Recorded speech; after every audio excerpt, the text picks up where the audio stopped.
And that's our infamous bump music. This is your girl Serenity, and that's our infamous bump music. This is your girl Serenity, and we are in the studio with Speak On It, coming to you every Saturday. Well, every Saturday, but the third Saturday at 12 o'clock noon.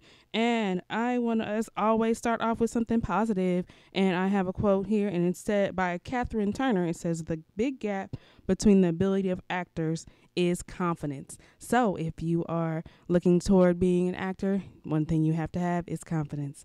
And as I had on our Facebook page, make sure you follow us on our Facebook and all our handles. That's Prose, Prose, and Verbs. And of course, make sure you check out our website as well. And we have in the studio today and a guest that I am so happy to have in the studio. Her name is Stacey Shaw. Miss Stacey Shaw knows the law. That's how I know her. But she is an incredible attorney and has a bubbly personality. And she is in the studio. We're going to talk a little bit about her journey into being a lawyer and current topics, and with kicking off Black History Month as well. It's just a lot of things going on right now. And we have 4 people that are in the presidential race now. But that's what's up. We need that. We need that positive energy. We need people who are looking to make change. So, Stacy, tell everybody a little bit about yourself. Well, I'm from Wichita, Kansas, and I have 5 siblings. My mom and dad are David and Inger Shaw, and one of the questions that you asked me, which is always an interesting story, is how I decided to become a lawyer. Well, when I was in 2nd grade, my mom asked me if I wanted to be a doctor or a lawyer. Mm-hmm. And I was never good at math, and I enjoy, but I'm also not good at science.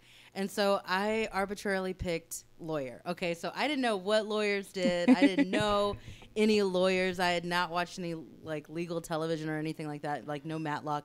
And so just that question of her asking me what I wanted to be when I grew up, and she gave me this choice, mm-hmm. that defined the rest of my professional life. So that defined my academic life, my aspirations, everything that I wanted to be, which centered around that one question when I was in 2nd grade. And I wanted to be Janet Jackson. Okay. So can you sing a little bit? What do you want me to say? Give you bluebirds in the spring, to give your heart a song to sing and a kiss. But more than this, I wish you love. All right. Shout out to my soror, Nancy Wilson, rest in peace. So I wanted to be, my mom owned a dance school. Uh-huh. And so all of my brothers and sisters, we are all classically trained in dance. My official talent is tap dance and singing. So singing and tap dancing. And so I wanted to be an entertainer. But my mom thought I was really smart and said I needed to pick one of those 2 fields. So I tell that story because it's so important how parents speak to their children. And the words that they're pouring into them, because I always identified as smart. Mm-hmm. I never identified as pretty. And so for some reason, I thought I was an ugly duckling growing up. I thought that I was awkward looking. And then, but my mom wanted me to identify as smart. So everything that we talked about were my academic and business and intellectual goals, how to make me smarter or more interesting, learning another language, being classically trained in one thing or another. It was never about how cute I looked in something. And so when I was growing up, I was like, oh my God, I'm not cute. So one of the things that I thought about was, man, I've got to be really interesting to get a boyfriend. So so you say I have a bubbly personality. I actually studied jokes. Okay. Oh, okay. So you studied comedy? Yeah. So I studied comedy, how to be interesting, how to be funny, how to get friends, studying different languages, I had different stages or studies when I was growing up. So one of my first studies that I did, I can remember in 3rd grade, was an extensive study on slavery and the culture of the Reconstruction of the South. Randomly. I don't know. I was I was a really big bookworm as a kid. I read Do you have any like Black History unknown facts or some or stuff that people wouldn't really know? You know, okay, I'm going to be totally transparent. I get all of my Black history facts off of one of my friends that I follow on Instagram, Sith Libra. Oh, And so, shout out to Sith. Shout out her. We appreciate the knowledge. if I did have a random fact, it would totally have come from social media. Oh, okay. And so I can't remember any You of know the what other I ones. came across the other day, and I looked. I have to do more research on this, but they say the poet Shakespeare, he actually didn't write his own plays or poems. He had somebody else write it. It was a Black woman that wrote that. And I was believe it. I was like, wow. And then they said that she, but there's a few different people they say that actually wrote for him because they said he was illiterate. So, but someone being illiterate doesn't mean they're not capable of saying things. It's like maybe he had somebody, you know how you have somebody transcribe for you. But even still, they're saying that this particular woman that wrote most of the stuff for him, she died poor because he did not pay her. And I'm just like, what? Time. One of the things that I just read was that the creator of the Terminator and Matrix series was a Black woman. Warner Brothers stole her ideas and made these movies. She was suing Warner Brothers for over 30 years and just got a settlement or just got awarded $2.5 billion for her work. I saw that on Facebook. Actually, I think I saw it on Instagram. But I read that fact. So that happens often. There are a lot of inventions that, like, who knew that Blacks created, well, first of all, the internet or cell phones. Let's talk about that. We created cell phones. But also, like, elevators, or we completely revolutionized the cotton industry with the cotton gin. Right. And so that's not something that they teach in mainstream education. Yeah. And so if you are the victor, you write the history books. Ah, yeah. Okay. That's why they say it's important to be able to write so you can write your own story. So, I mean, that's something definitely that we need to focus on. Is it not even necessarily writing your own story, narrating your own story, videography, doing films, having the documentation. If you don't have the documentation, like you said, like, if you're not writing the story, you can't control the story, right? So well, and people wonder why I market so much as a lawyer. And yeah, let's what's one of the questions I sent you? Well, you talked already about why you pursued, but let's talk about your marketing skills, because everybody in Kansas City though missed it. When you say Stacey Shaw, you already know she does a lot. On it when it comes to marketing, like, so what are your steps, like, what when you got into law, because especially breaking out and doing your own thing, that's the thing, like, you know, when you're starting your own law firm, you gotta have that base of the marketing and people have to know you. So what were the main things that you started to do whenever you did that?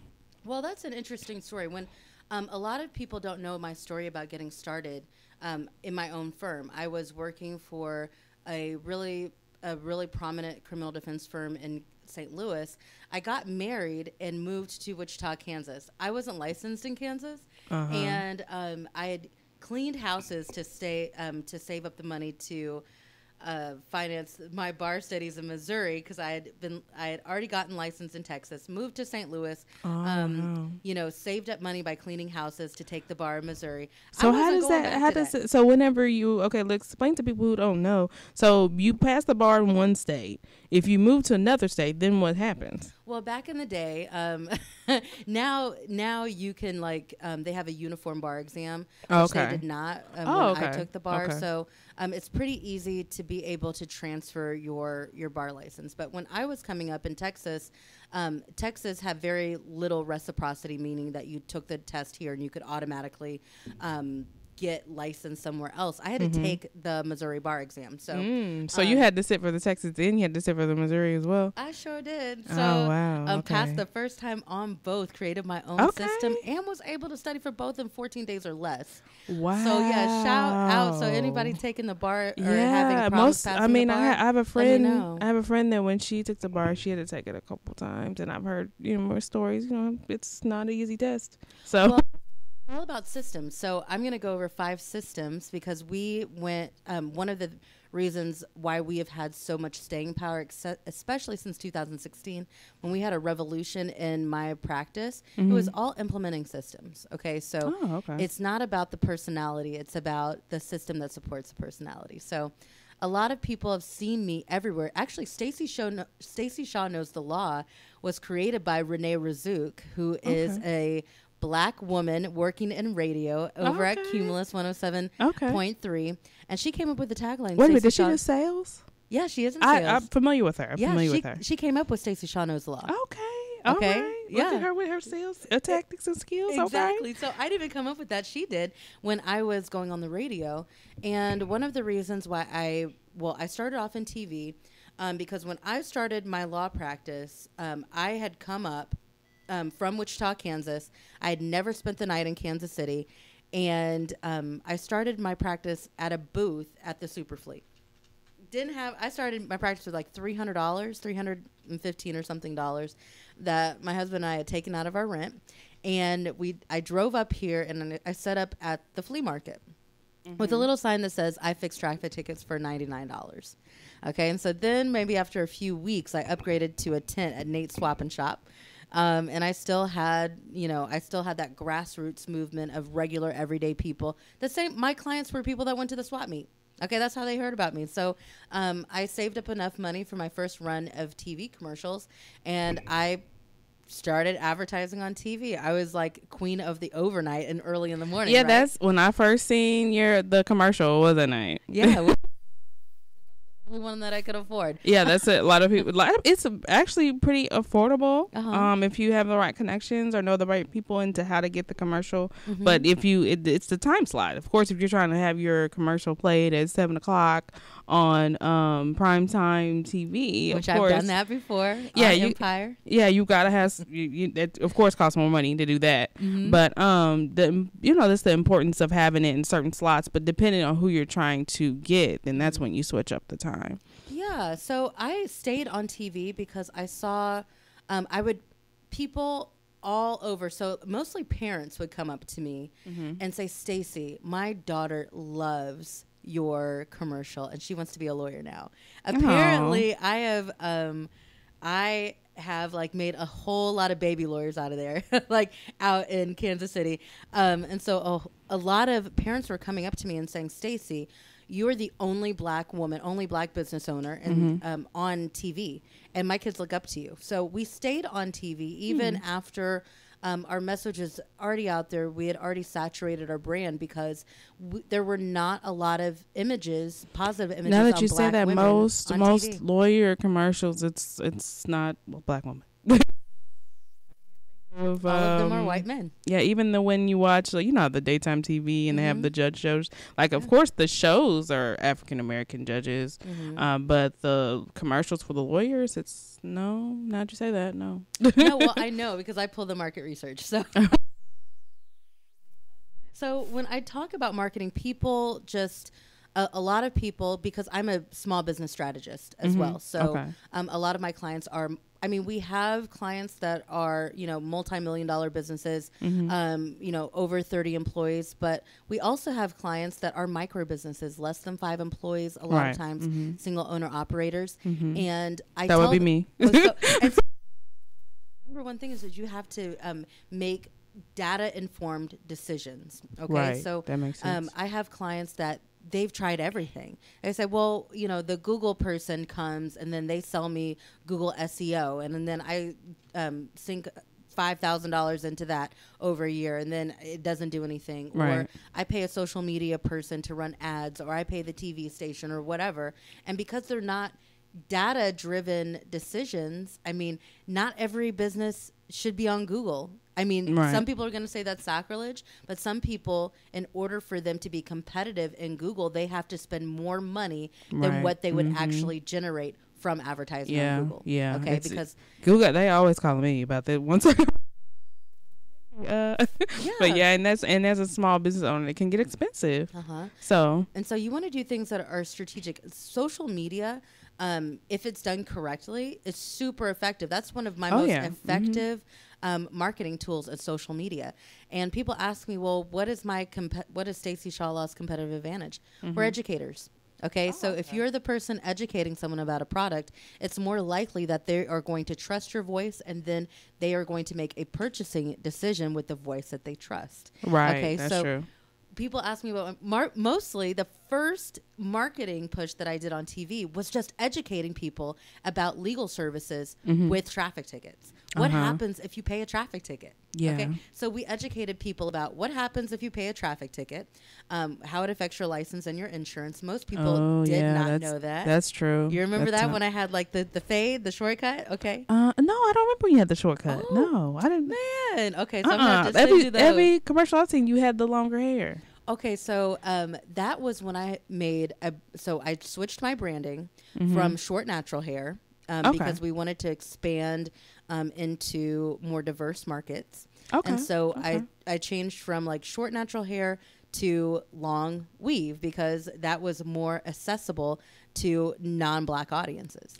Okay. So when I got my and people don't realize like little stuff like that does make a difference. It as far and I mean. That's why you hear different stories where people like they're on TV, they switch their hair, and they're like, "What are they doing?" You know, like it does appeal to different people. Well, because I knew that I was advertising in a space that was traditionally, when people think of a lawyer, they think of male first, white next. Okay, so that I know I'm not male. I can never, be perceived as male. So today I have on jeans, but like I own 2 pairs of jeans. Mostly I own skirts and dresses. So, and I'm in heels. So I have a more feminine way of dressing. So I knew that I wasn't going to be able to appeal, cross over as male. But as far as white, I was like, okay, well, I could get a bite at the apple with that. So what is going to be a more Eurocentric way of presenting this brand that's more accessible to everyone? Right. And so, and it's not that it's not accessible to the Black community. A ton of people so it was a good fit for me to change my image to be more mainstream. So now, many years later from that decision, I think that's 7 years, 6 or 7 years ago since I made the decision to switch my branding. Now, natural hair has just completely blown up. Oh yeah. Okay. It's trending now. So it's totally trending, and I'm immediately thinking about Issa Rae, where she is totally mainstream.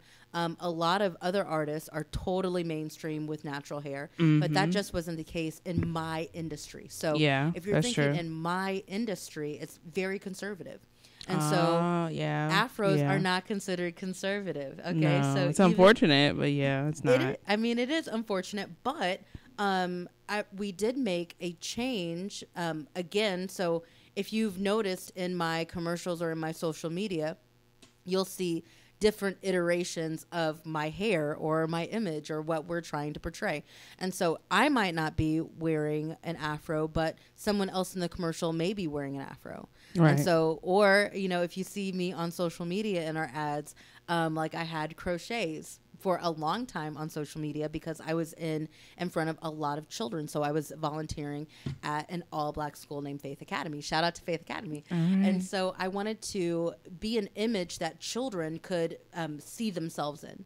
Oh, okay. And so without them thinking that, I have to have straight hair or, long hair, I'm a representative for one of my clients' tresses. So I'm a spokesperson for tresses. And so I wear, weave, because one, I'm a spokesperson, and two, it's easier for me. But, always being conscious of the brand that you're putting out there. A lot of things, when I look at Facebook, it's such a missed opportunity for a lot of businesses because I know that it's a business owner, and either they have profanity or like one of my. First of all, it's on social media, so I'm just going to say Can you get away with that, though, depending on what type of business you have? Or are you just saying in general you should not? You shouldn't. Like one of my clients, he's Franklin Walker. Okay, so he has all of his posts public. He's my janitor. I don't know. He's my cleaning person for my office. So Okay. he does commercial cleaning, and so he has the most salacious stuff on his. Like, I can't even follow you anymore, Mr. Walker, because you got booties all over everywhere. Okay. Oh, wow. If I open Okay. this up in court, people are gonna be looking at me crazy. Yeah. Oh, that's too far left. But I'm just saying, like, depending on like who the person. I'm seeing. Nope. And here's a good example. So I can name 3 people off the top of my head. One person, when the R. Kelly scandal broke, he sided with R. Kelly. Oh, And no, he is a okay. rehab person that I was thinking about putting on a team for construction, like a construction team. That whole for realtors. situation, it was just like after a while, like you just don't say nothing. Don't.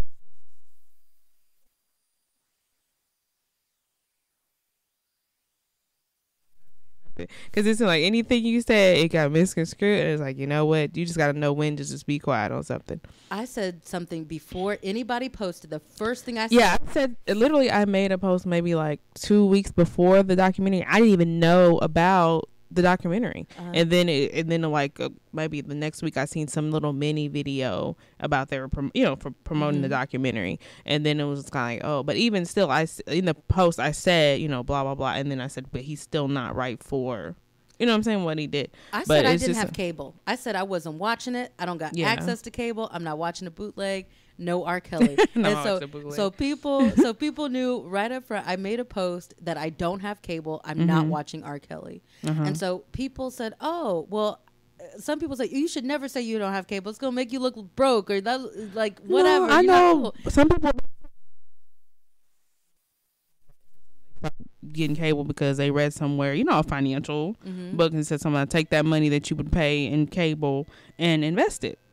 Well, I said that because it was going to be an inflammatory situation, and I wanted to immediately take myself out of the conversation. Okay. And so That's some things. So everything that I post is always strategic. Like if I'm posting something, I don't ever post off the hip ever. Okay. So if if you're on social media, you should stop. What is going to be the potential backlash from this? Because it's still my most effective marketing tool. That's this true. is where people can interact with me personally. They can see my personality. They can, they can. Well, see sometimes I feel as a radio person now, I can get away with some stuff. That's what I feel. Well, because you're an entertainer. Right. But if you're a regular business owner, when I'm looking at things, I'm looking at, well, you know what type of judgment does this person have, or what is because if I'm bringing this person on with my brand, I'm vouching for your you, brand with my and what brand. you're doing. And so your that brand makes can sense. either bring me up or it can bring me down. And so I'm really selective about who I strategically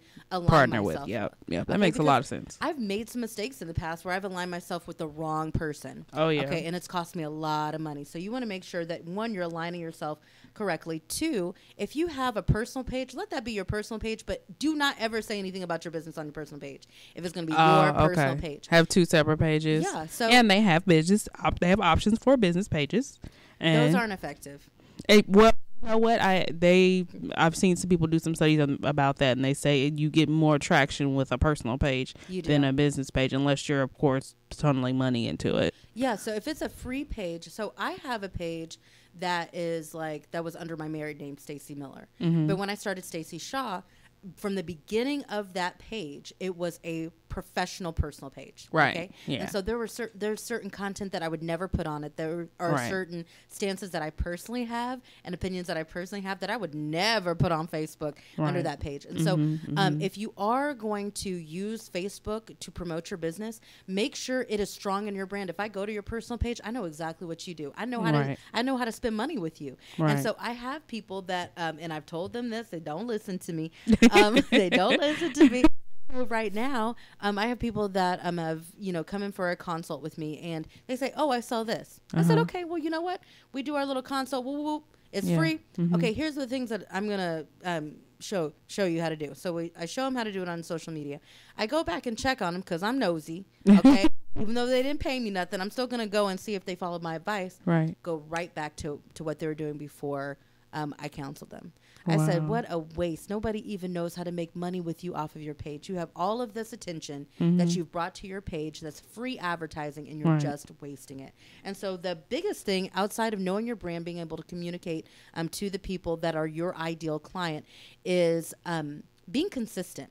Okay. Okay, so if you look at Oprah, she has a consistent brand. Yeah, she does. she does. I mean, her brand is consistent, but also when you're deciding to market, you want to market consistently. And so Right. if you pick a mode of advertising, you need to be able to do that every single week. Okay, so if you're I read somewhere they say between 3. Well, actually, they say between 3 to 12 posts a day if you can, depending on what you're doing. This is from those experts or whatever. ain't nobody looking at your 3 to 5 posts. And so, when I say don't read books, okay, read books, but then understand how they interact with your business. And Okay. So, Okay. And so I'm a strategist. So I go in, I don't give people a cookie cutter thing to do. Okay. Okay. And so Okay. I go in, I research the market, your competitors, the best practices, and whatever you're doing. And then I apply something that is very specific for your business, for your Okay. voice, for your audience. That's good. Like a lot of places, they don't. It's just kind of blanket. No, they're trying to sell you something. They're trying to sell you the book. And so they're saying you have these 5 surefire secrets. And if you do these 5 surefire secrets, you're going to be successful. You see people that post multiple times a day, you get like 1 like. Like the algorithm for Facebook doesn't support posting random stuff all the time, 3 to 5 times a day. It doesn't. You want that big mega power post that people are going to continue to interact with, and it's going to continue to keep going viral and be in more networks. That's effective. Okay, so understanding what quality content is to your audience. Right. Okay, and then putting out quality content and having some sort of engagement loop, a way to incentivize them, even if it's just valuable content that they want to share with everyone around them. That is incentive for them to share it, And so there are some, I know exactly what kind of posts are going to get traction and what aren't. Okay. And so I know if I'm talking about food, or if I'm talking about something really inspirational, I'm talking about relationships, child custody, warrants, that's always going to pop. Right. Always. Yeah, Now, that's true. Different topics do get different reactions. Yeah. I started talking about politics, even though I can tell you, listen, I can spill all sorts of tea about politics in Kansas City, all sorts of tea. But you know what? Nobody even interacts with it. So I'll put it up there just to say that I said it. So in case y'all are saying that you didn't know, I was like, remember when I said this on October 15th? Right, when you did your prediction, basically. This was happening on October 15th, and y'all didn't go vote anyway, so it ain't my fault. Right. All right, so, but really understanding, taking the time to put together the system, and one, customer identification, identifying your ideal client, like their gender, likes, their pain points, be as detailed as possible, and then name each of those personas, because it could be different depending on what my ideal business client is different than my ideal traffic client. And so, and those people have names, and I talked to them very specifically. The second thing, how do you communicate to each of those personas about your product or service? Okay. And so those are the top 2 things when you're talking about 5 systems that every business needs. The first 2 are customer identification. Second is marketing. Third is product or service system, how your product is created or your service is delivered. Number 4, a system to address mistakes, what could and will happen, and how do you fix it. And number 5 is money handling. What happens when you actually make some money? Accountability, who actually takes the money and what do they do with it? Accounting is keeping track of it. And accruing, how do you invest the profits that you get? Because there should be That's an important. That's loop. very important. Okay, we're gonna take our first musical break. Yeah. And make sure you guys are listening in. I think we're having somebody said something about the live feed, so I want to make sure we got the sound going right on that. And we're gonna play some Young Boss, Always on My Mind. Make sure you check him out. He was on here last week. Again, this is Prose and Verbs. We're gonna speak on it when Serenity speaks. Yeah. Hey, love, you say you want that 90s R&B type love and commitment, huh? I got you hear me, baby? Yeah. I wanted to stay with you, take you home, make you more than first. Switch on, you're always on my mind. And maybe if it's cool, let me hear you say yeah. wanna take. Bring you home, let you while I grip your waist. You're always on my mind. And if you want me to, let me hear you say yeah, yeah, yeah, yeah. Your last broke your heart, that's cool, you learned your lesson. Let me spoil you like old milk, girl, let me be your blessing. Girl, let me be the that makes you smile just from texting. Hair did, nails did, you poppin' like my Smith & Wesson. With your cute face and your slim waist, you say that good, I'll be the judge, girl, sit that on my plate. Let me meet your father, let me meet your mama. Let's go shopping, let me feed you, let's hit Benihana's. Girl, let me be the you call on when you lay at night. The one you vent to, the one you expect to make right. Girl, let's catch a flight. Yeah, let's lead the night. Let's take the advice of Lil Duval. Let's live our best life. Girl, I'm just trying to be your king, and that makes you the queen. I love you all the way. I swear, it ain't no in between. And that's exactly how I feel, and not just how it seems. So when I tell you that I got you, that's just what I mean. Wanna two-step with ya, take you home, make you more that good switch ya. You're always on my mind. And baby, if that's cool, let me hear you say yeah, yeah, yeah, yeah. I wanna take you on a date, bring you home, let you rock while I grip your waist. You're always on my mind. And if you want me to, let me hear you say yeah, yeah, yeah, yeah. Two-step with ya, take you home, make you more that good switch ya. You're always on my mind. And baby, if that's cool, let me hear you say yeah, yeah, yeah, yeah. I wanna take you on a date, bring you home, let you while I grip your waist. You're always on my mind. And if you want me to, let me hear you say yeah, yeah, yeah, yeah.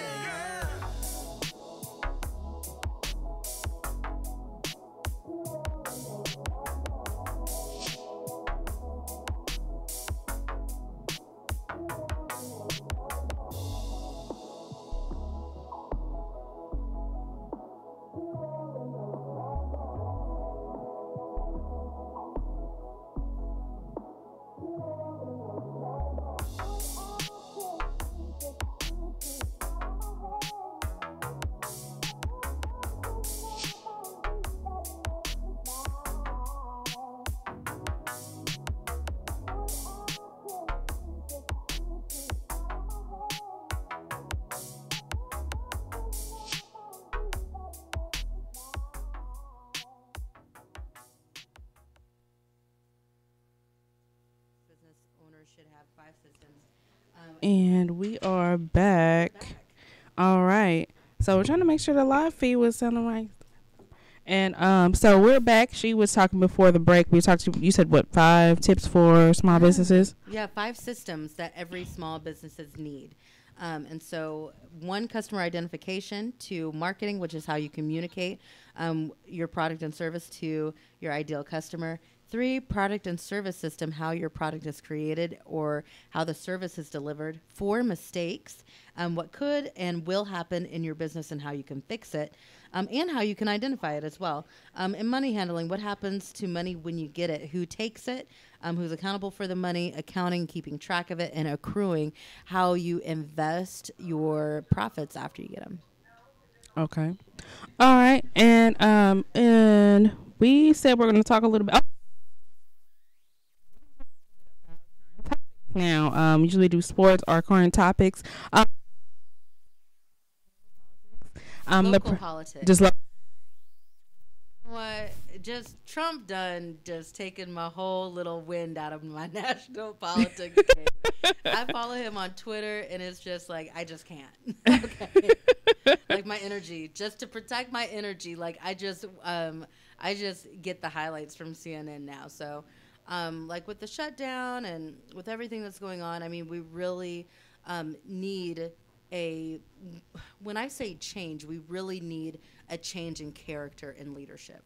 Okay. Because for decades, many, many, many decades, people that have been representing us have been making choices that benefit them and their friends personally. And a lot of times that is like the top, not even 1%, the top half or, 10% of 1% of entities in the country. So it's really important to get back to leadership with integrity and people that are going to make decisions that are the best for all of us. So because America, that promise of America and the promise of prosperity and happiness, that's for everyone. It doesn't mean it's just for rich people or well-connected, powerful people, people with, that look a certain way, that are beautiful, or that fit the standard of what traditional power bases are in this country, which are male, white, white and male, is for all of us. And we benefit from people that look differently, have different ideologies, that come from different races and religions and backgrounds, to be representing all of us. That's where our most powerful ideas and solutions come from, is diversity. And so I'm really excited that we had the largest number of women that were ever sworn into Congress was here. Okay, we had 2 Native American women. We had several people from the LGBT community that were sworn in, both men and women. We had a lot of black women, people of we had Latina women, white women, black women, Native American. We had our first Islamic women, first Muslim women, I think. We had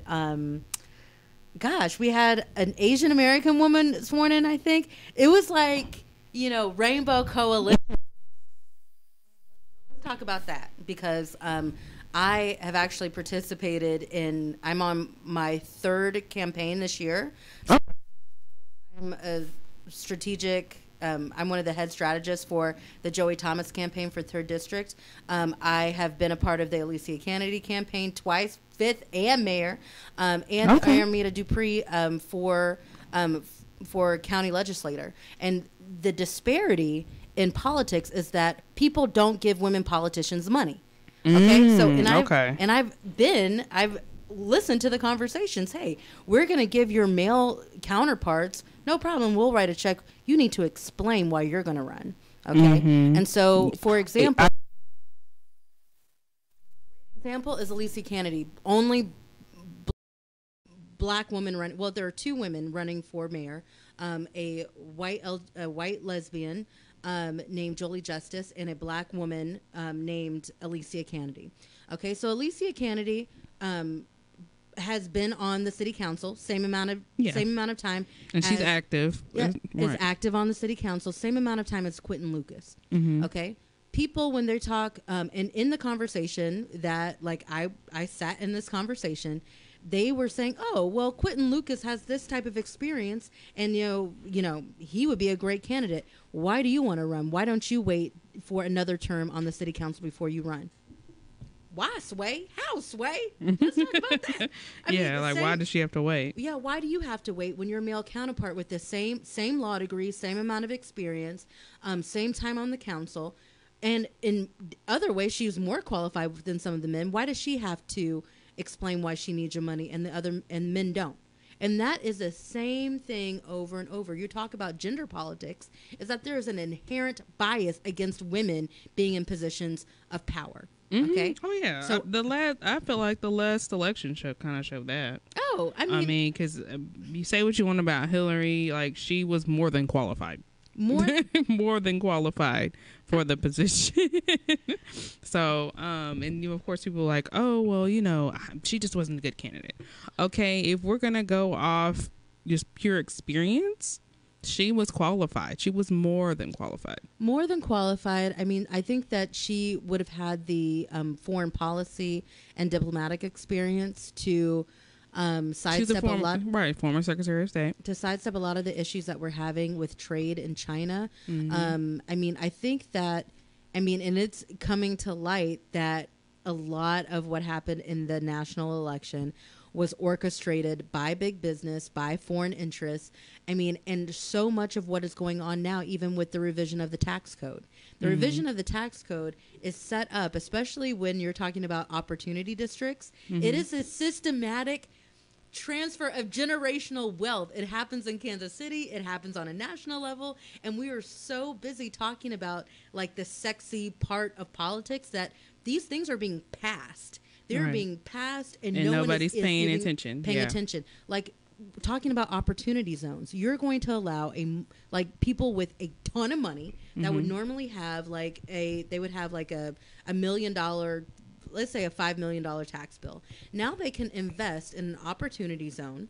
Okay, they can defer the taxation of whatever money that they invest, not have to pay it for 10 years, but only on the profits. And so that's allowing them to invest, make more and more money tax-free. Okay, tax-free for 10 years. Okay, tax-free for 10 years instead of that money being used for entitlement programs. So what happens if you pay the taxes right now, so say you pay your $20 million in taxes right now, that usually is immediately passed through on some sort of entitlement program, at least some of it. Okay. And so then, like what happened in Kansas City, the Cordish deal. I'm not a tax attorney. I know nothing about adding, okay? But let me tell you what happened with the Cordish deal and why it's really important for us to be involved in local politics versus national politics. Okay, so in 1994, Kay Barnes, which was the mayor of Kansas City, made a deal with Cordish Corporation, which is a Maryland-based corporation. Right. And people who aren't familiar with Cordish, so they're people that have the Power and Light district. Power and Light, 1 light, 2 light, 50 light. Okay. Right. So they made a deal that for 99 years that they could do. Okay. Yeah. Y'all didn't. 99 years. That's a long time. Okay. I'm trying to do the Cardi B. I can't do it. I can't do it. Okay. So for 99 years that they would have the right to do unlimited development in downtown Kansas City, and that the city would subsidize the parking garages for all of these developments. Okay. So the parking garages, those are between $11 and $13 million, sometimes more a piece. I know it's like $1,000 or something per parking space. You all can go Google all of it. I know the parking area down there. That's big. That's just big business money. They're making buku money down there. Oh well, the city paid for it. Okay, so here's how the city pays for it. They pay for it through the tax through tax incentives. So if the parking garage costs $11 million to build, Cordish Corporation does not have to pay $11 million in property taxes. What are the entities in Kansas City that get their funding from tax bases? Public schools, public library, mental health fund, fire districts, so the fire department. Okay, so what ends up happening, you take $11 million out of the tax revenue for that, and then the Kansas City Public School District now has to cut their funding by whatever amount that they are not receiving in property taxes. And that is something that benefits children in 3rd District. Okay, Kansas City Public School District, 14 districts in the city of Kansas City Public School District, largely in the 3rd District. And so when I talk about spilling tea, they had a vote whether they wanted to renew this deal, renew this deal because it had gone from 99 years to 20 years, like maybe 10 years ago, they revised it. And then there was a vote on city council whether they wanted to honor the deal for this latest development that they were doing, 3 light. Okay, so then they had a decision whether they were going to honor the deal and subsidize this parking garage or not. Okay, one of the entities most affected by that was Kansas City Public Schools. There was testimony that the school board gave or the superintendent gave. They said, please don't do this because you are going to gut our budget. You know, you're going to take that money out of our budget over the next however many years. So the two city council district people from 3rd District, Quentin Lucas and Jermaine Reed, who are both on the economic development or both on the development committee that regularly have meetings with developers like Cordish, they voted for the deal against the interest of their own constituents. Okay. And so that benefited the district. So it directly benefited the district that downtown is housed in, which is not 3rd District. I think it may be 1st District or whatever. But it did not benefit 3rd District at all. You know, there's no trickle-down effect to 3rd District if you are having a parking garage downtown. I mean, are we going to be parking garage attendants? It's like, are we getting some of those jobs for $10 an hour? And so when you talk about the systemic transfer of generational wealth, in 1994, for 99 years, this Maryland corporation was going to reap the benefits on the back of taxpayers and people that are sending their children to public schools in Kansas City Public School District. They were reaping the benefits at our children's expense for 5 generations. Wow. That's at city council. You don't have to vote for the presidential election. Let's talk about how it's affecting locally right now. 100 and out of all of the neighborhood development funds, how did the plaza get like $600,000 or something, and then third and fifth district together got like $136,000. And so when you're talking about developing neighborhoods, making stronger neighborhoods, it would make sense that you would help the disadvantaged neighborhoods come up to parity with, you know, the plaza, so more people can make money across the board. The only person fighting for that out of 5 black people on the city council, you only need 7 votes for a majority. There are 5 black folks on the city council right now. The only black person that voted to put more neighborhood development money in disadvantaged areas was Alicia Kennedy. Not any. I also seen her video about the name change for Paseo to Martin Luther King. I seen a video floating around. She was very passionate about the lack of, I guess you say, the appointed representation by the community for that change. So, and I don't want to necessarily turn this into a Alicia Kennedy thing where we're just pumping her up. But I just said I did see that video that was floating around. And you know what? I give credit to whatever kind of credit, I give it to where it's due. And so if you end up on the good part of it, you do. If you end up on the bad part of it, you do as well. Oh, well, right. And so one of the things, because I'm supporting other candidates that I haven't mentioned today, because I know it's not a political thing, but it's really important for people to wake up and see what's going on. And like, if you are going to spend the time to go vote, which a lot of us don't, average voters are over 50, baby. Okay. I believe that, especially from the last election. I mean, there are some people, like, so I'm sitting at tables, like at multiple tables, if they're political activists or they're community activists, they don't even, when we're talking about how to reach voters that are 35 and under, the people are like, why waste your time? They ain't coming. Okay. Well, I mean, there are some people that kind of feel, you know, that's what happened a little bit with the last election. It's kind of like, I don't like either candidate, so you know what, I'm not doing it. Or they feel there is a segment of the community, of the world, that's like they don't feel like it's doing anything anyway, so what's the point? And most of those people are younger.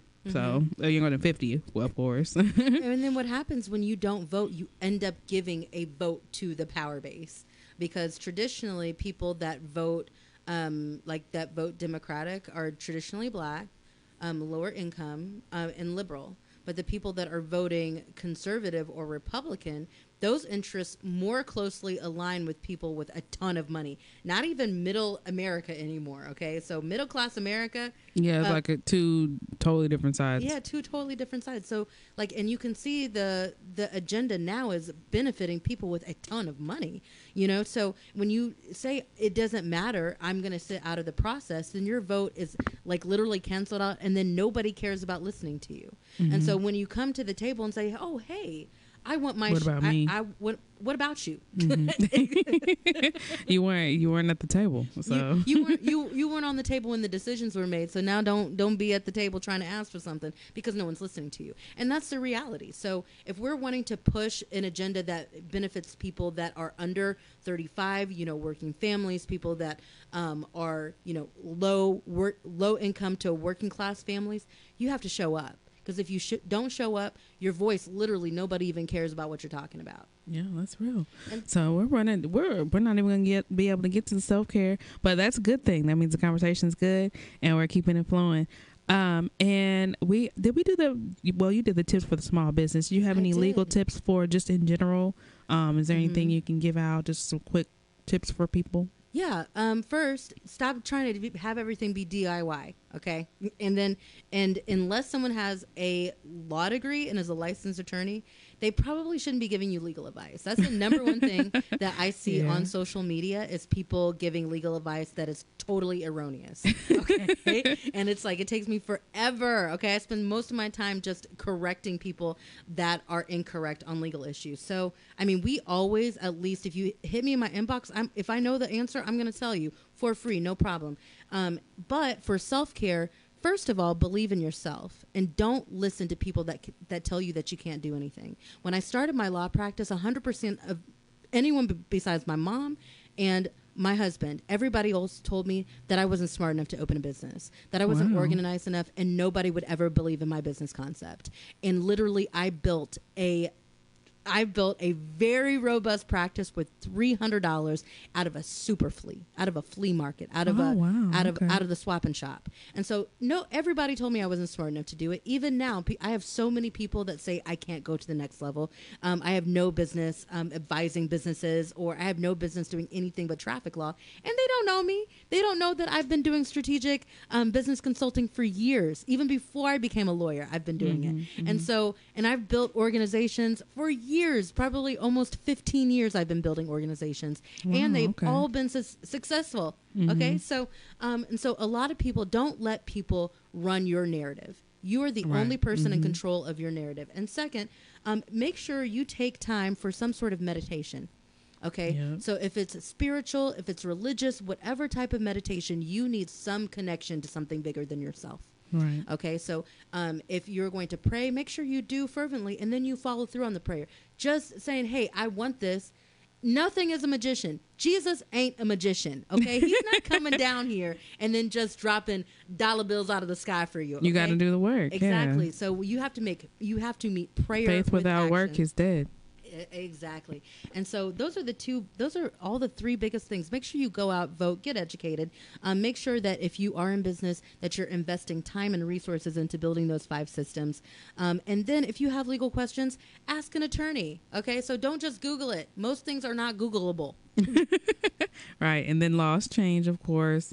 And then attorneys are trained to find the loopholes in the law as well. So that's what they went to school for. So let them do their job. Exactly. Okay, well, I loved being on here, and I know that I went on a rant. No, it's fine. And I'm so sorry. I enjoy guests who come in and they talk, because having guests who don't talk is hard. Oh, super hard. I told you I could go an hour minimum. Okay, you can have me up I appreciate you coming in, actually, and thank you for all the wealth of knowledge and information. And we're gonna have to get this sound back out and up, because the video it wasn't letting us be great. So we want to make sure that everybody heard everything she said. So make sure you guys keep in contact with our social media. That's Prose, Prose, and for those who don't know the writing term, and Verbs, and it's all together on social media. And of course, check out our website as well. I'm Serenity. You can find me on most of IG, Twitter, Serenity, and that's SERENITY, and then 2 underscores in the word speak. And Miss Shaw, how can people get in contact with you? Stacey Shaw Law everywhere. So you can Google Stacey Shaw Law, StaceyShawLaw.com. I'm Stacey Shaw Law on Instagram, Facebook, Snapchat, and Twitter.